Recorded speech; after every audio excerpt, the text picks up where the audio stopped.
네, 안녕하십니까. 이최신대담의 신선생입니다. 네, 최 선생입니다. 안녕하세요, 이 선생입니다. 네, 이제 8월이 지나갔고 이제 9월이 시작됐습니다. 네. 올해도 거의 3분의 2가 지나갔는데 이제 연초에 계획했던 것들은 잘 진행되고 있으신지 모르겠습니다. 네, 올해도 작년과 유사하게 코로나로 인해서 대학이 분주한 시간이 많이 된 것 같은데 2년간 입시 현상에 많은 변화가 있었거든요. 가장 대표적인 것들이 아마 온라인 상담의 확대가 아닐까 싶습니다. 특히 줌이나 아니면 저희처럼 이제 유튜브처럼 이렇게 이러한 채널을 통해서 비대면 매체를 활용해서 학생들에게 다가가는 모습을 많이 볼 수 있었는데요. 저희가 저번 시간에는 2021, 2022, 2023 학년도 이슈들 관련해서 정리하는 시간을 가져봤는데 오늘은 어떤 주제로 한번 대담을 진행하면 좋을지 말씀 부탁드리겠습니다. 네, 이번 시간에는 저희 가장 중요한 업무라고 할 수 있는 대학 입학 전형 기본사항 공표에 대해서 안내를 드리고자 합니다. 그 대교협 홈페이지에 가보시면 아실 텐데요. 8월 25일 2024학년도 대학 입학 전형 기본사항이 공표되었습니다. 신 선생님도 저희 팀에 계셔서 잘 아시겠지만 이게 대입 전문가들로 구성된 위원회를 통해서 이제 초안을 작성하고 이거를 가지고 총장 협의체인 전형위원회에서 검토하고 확정 발표하는 절차를 가지고 있잖아요. 네. 그래서 이거에 대한 올해 주요 사항에 대해서 간략하게 안내를 드리고자 합니다. 2024 기본사항. 네네. 네. 저희가 기본 사항을 주제로 몇 번의 컨텐츠를 이제 진행을 했었잖아요. 최신 대담한 지 몇 번 안 됐는데, 그래서 2023학년도 기본 사항 공표했을 때 한 번 하고, 그리고 작년에 코로나 관련해서 네. 기본 사항 개정이 있었을 때 네네. 21학년도, 22학년도 안내를 했었고, 올해 24학년도 기본 사항 안내까지 하면 벌써 짧은 기간 동안 네 번째 기본 사항 안내가 되겠습니다. 예. 시간이 진짜 빨리 가네요. 근데 다행히 올해는 그렇게 크게 변경되는 이슈가 없습니다. 그래서 간단히 설명할 수 있을 것 같습니다. 예. 2024니까는 이제 고1 학년. 그쵸, 네. 고등학교 1학년. 네, 저희는 미래를 이렇게 대비하고 있습니다. 제가 지금 보도자료를 보고 있는데요. 저희 대교 홈페이지 보도자료 게시판에 올라와 있어요. 올해 보니까 정말 이슈가 몇 건 없네요. 말씀하신 것처럼. 네. 사실 기본사항이라는 게 이 기본사항이라는 그 워딩에 맞게 많은 변경이 없는 게 좋아요. 그만큼 수험생들의 예측 가능성이 올라갈 수 있으니까 그런 변경사항 안내 차근차근 부탁드리겠습니다. 네, 올해는 크게 두세 가지 변경 사항밖에 없습니다. 그래서 보도자료 이제 올라와 있는 걸 참고하시면 좋을 것 같은데요. 네. 가장 큰 변경 사항이라고 해야 될까요? 요 가장 큰 이슈는 바로 자기소개서 폐지입니다. 자기소개서 폐지하는 거. 네네. 그거가 이제 공정성 강화 방안에서 미리 예고가 된 대로 기본사항에 반영이 된 거고, 이제 보도자료 보면은 이제 자기소개서라는 문구 자체가 이제 없어진 거네요. 기본사항 안에서. 2024학년도부터 네. 자기소개서는 아예 없다. 아예 없는 게 아니죠. 네. 또 추가 설명 부탁드립니다. 네. 근데 이게 모든 전형에서 네. 폐지가 되는 거는 아니고요. 네. 학생부종합 전형에서만 이 자기소개서가 폐지가 되는 부분이니까 그렇죠. 이걸 참고하셔가지고 확인하시면 되겠습니다. 이 특기자 전형이나 교과 전형에서는 자기소개서를 활용할 수 있으니까요. 수험생 여러분들 참고하시면 되겠습니다. 네. 예, 자기소개서 같은 경우에는 교과에서 지금 현재 활용하는 대학은 없어요. 없는데, 그래도 혹시나 나중에 추후 있을 수 있으니 참고하시고, 두 번째는 농어촌 특별전형 관련 이제 내용입니다. 네. 보도자료 보시면 아시겠지만, 기본사항 이번 개정 문구 중에 학생과 부모의 거주는 각각의 주민등록상 거주 기록과 일치해야 한다라는 내용이 이제 들어가 있고요. 그 다음에 학업 중단 후 재입학할 경우에도 거주 기간은 중간 단절 없이 연속되어야 한다. 이런 내용이 있습니다. 기존에서 대학이 해오던 거랑 크게 다르지는 않아요. 네. 그 대신에 이제 이런 문구들이 해석이 이제 조금 불분명하고 이제 어떻게 대학이 좀 더 자유롭게 할 수 있도록 명문화된 절차라고 보시면 될 것 같습니다. 그리고 다들 오해를 많이 하시는데 이 기본사항 강화된 게 아니냐, 즉 네. 부모랑 같이 살아야 되는 게 아니냐라는 건데 그건 아니고 실제 사는 곳과 이제 서류상 그 기록이 일치해야 된다. 네. 기준이랑 똑같아요. 똑같은데 그쵸. 이제 명문화를 좀 했다라고 보시면 될 것 같습니다. 네. 당연한 거죠? 네. 예, 당연합니다. 당연한 건데 가끔 이제 네네.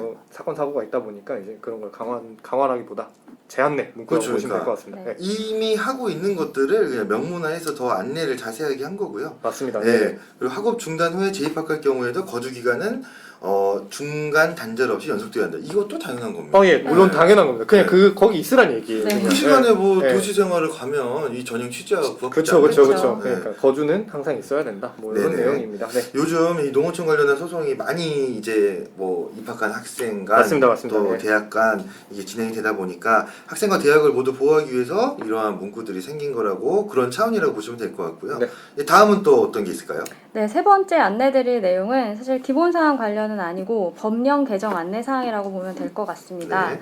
예, 저희가 저번에도 언급한 지방대학 및 지역균형 인재 육성에 관한 법률 개정을 잠깐 설명을 드렸었는데요. 지역인재 선발이 의무화되고 또 2028학년도부터 지원 자격이 변경되기 때문에 이 부분을 안내하기 위한 차원으로 해당 내용이 기본사항에 추가됐다고 보시면 될 것 같습니다. 그래서 일단 법령은 개정이 되었고요. 9월 중으로 시행령이 확정돼서 안내가 될 것 같은데 과연 대학들이 얼마나 이 법을 잘 이행할 수 있을지 모르겠네요. 네, 뭐 제가 저번 방송에서도 잠깐 말씀드렸는데 이게 소관부서에 다시 한번 확인을 해보니까 의무사항을 이행하지 못하시는 양벌 기준이 확실히 있다고는 합니다. 이게 네. 어떻게 되냐면 그 고등교육법 시행령 별표 4번에 보시면은 기본사항 미준수 관련해가지고 양벌 기준이 있거든요. 네네. 거기에 따른다라고 하는데 그 사유는 아마 소관부서에서 확인을 할 것 같습니다. 예를 들어 지금 의무 선발이 필수적으로 되어 있지 않습니까? 이제 시행령에서는 비율이 들어가게 될 텐데 그 비율을 지키지 못했을 때 이제 기본사항 미준수로 처리를 할 거냐 아니면 그 사안을 어떻게 확인을 할 거냐 뭐 그런 겁니다. 이제 그런 거라고 보시면 될 것 같고 사실 걱정이 되죠. 될 수밖에 네. 없습니다. 학력 인구가 감소되는데 실질적으로 풀이 없거든요. 그렇죠. 이제 그런 것들을 어떻게 해야 되는지 대학이 잘 지켰으면 좋겠습니다만 뭐 입시 환경이 잘 그만큼 구축이 되면 좋겠네요. 네네네. 아 이거 정말 근데 제가 뭐 웃으면 또 네. 약간 이것도 이제 비판하는 게 될 것 같아서 조심스럽게 말씀드리자면은 근데 뽑고자 하는 인원이 줄어들고 있는데 30%못 뽑는 게 이게 뽑고 싶은데 못 뽑는 거잖아요. 그냥 네, 그런 그렇죠. 풀이 없어서 예. 이걸 의무화해서 지키지 못하는 사람한테 양형 기준 그러니까 네. 그 벌칙 조항이 있다라는 게 좀 과- 어떻게 지킬 과하죠? 수 네. 그러니까 지킬 게 없는데 이거를 못 지켰다고 얘기하는 거는 아니 이거는 좀 도로에 이렇게 횡단보도가 하나도 안 그려져 있는데 네. 거기 건넜다 그래서 너 무단횡단이야 네, 뭐 잡는 이거- 거죠. 예. 주차할 공간을 만들어 줘야지 주차를 하잖아요 우리가.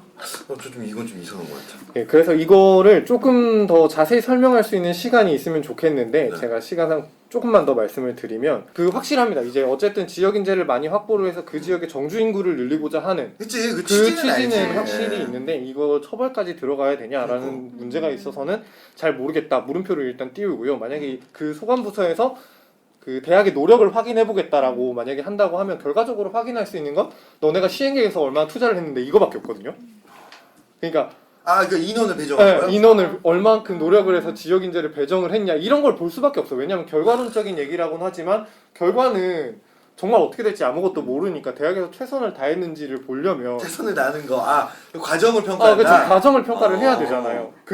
그렇게 되면 결과적으로 볼 수 있는 건 시행계획밖에 없는데 또 이제 물어보게 되면 전형은 상관이 없다. 우리는 결과로만 본다라고 하니 굉장히 앞으로 2023학년도 결과를 놓고 해석이 어떻게 될지 전 정말 궁금합니다. 그래서 궁금하네요. 내년 입시가 네. 정말 기대가 됩니다. 그러면 내년 입시 끝난 다음에 이거를 뭐 사유를 받아서 예. 양형기 그 벌칙 조항이 하나도 시행이 안 됐으면 저는 그러길 바라죠 당연히. 네네 안 되죠. 그러면은 또 이 법이 또 생긴 것도 좀 예. 그러니까는 뭐 못 지킬 거 알면서 생긴 그, 거잖아요. 그렇게 되겠죠. 근데 뭐 모든 이제 뭐 뭐라 그래야 되죠? 그 법이 다 교육청이나 그런가? 이제 뭐 자기 나름대로 통계를 조사해 본 결과 지키는데 무리가 없다라는 판단이 들었기 때문에 뭐 이렇게 되지 않았나 싶습니다. 물론 피해를 보는 몇몇 대학은 있을 겁니다만 전체적으로는 다 잘 지켜지고 있다라는 게 이제 소관부서의 설명이었고 그 통계가 좀 궁금하긴 하네요. 예, 저도 좀 궁금하긴 한데 아마 대학에서 자체적으로 받아서 수합을 했다고 하니 그리고 요 비율은